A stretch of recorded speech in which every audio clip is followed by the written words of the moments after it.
نحمده ونصلي ونسلم على رسوله الكريم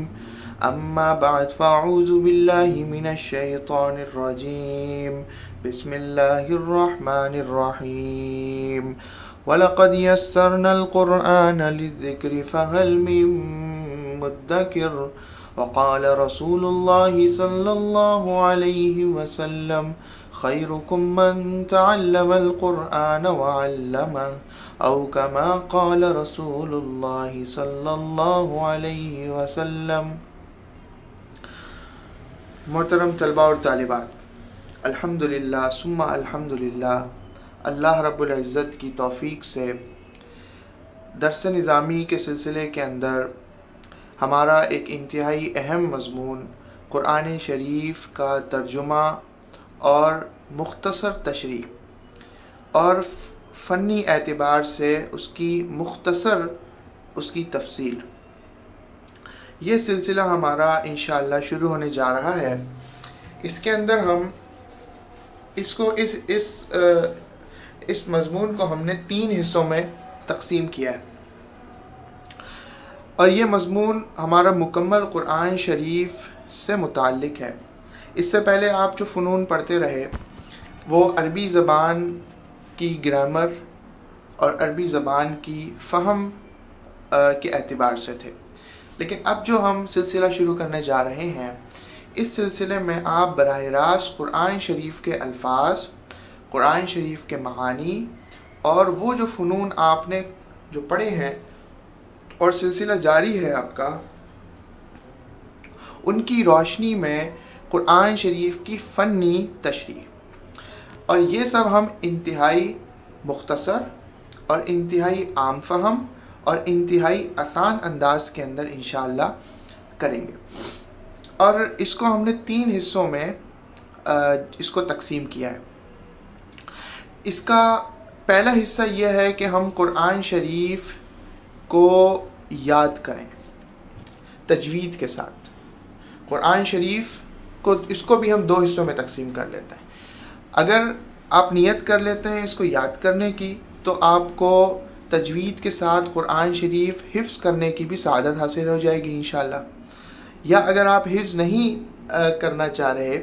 یا آپ اپنی مصروفیت کی بنا پر نہیں کر سکتے، تو کم از کم آپ قرآن شریف کو صحیح مخرج کے ساتھ پڑھ سکیں گے انشاءاللہ۔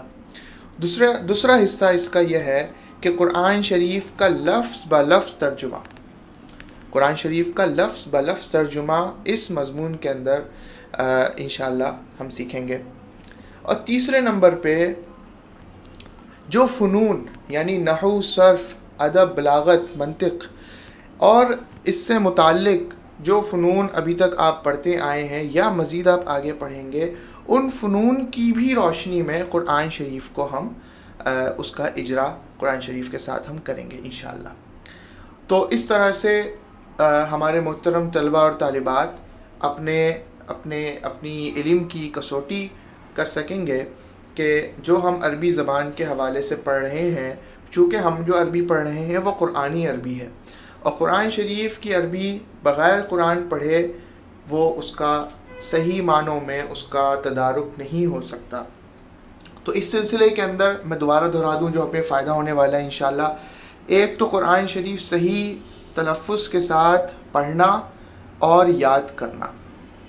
اور دوسرے نمبر پہ قرآن شریف کا لفظ بہ لفظ ترجمہ، اور تیسرے نمبر پہ فنی اعتبار سے اس کا اجرا نحو اور صرف اور منطق اور بلاغت کے اعتبار سے اس کا اجرا۔ تو یہ 3 چیزیں ہم ابتدائی طور سے ان کو مد نظر رکھتے ہوئے اس کو شروع کر رہے ہیں، اور اس کے بعد انشاءاللہ تعالی تفسیر کا جو سلسلہ ہے وہ الگ سے شروع ہوگا۔ اور اس میں ہماری کوشش یہ ہوگی انشاءاللہ کہ ہم کم از کم ایک سبق جو ہمارا روزانہ کا ہو وہ ایک رکوع ہو۔ قرآن شریف کا اگر ہم ایک رکوع کے اعتبار سے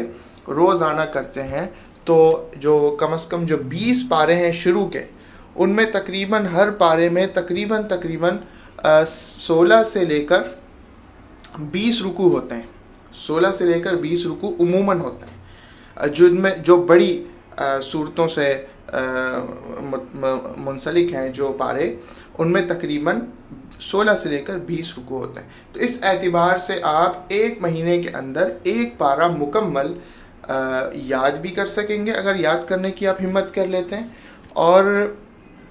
صحیح تلفظ, اور دوسرے نمبر پہ اس کا ترجمہ, اور پھر اس کے ساتھ ساتھ جو آپ پڑھ رہے ہیں نحو صرف وغیرہ اس کے ساتھ اجرا.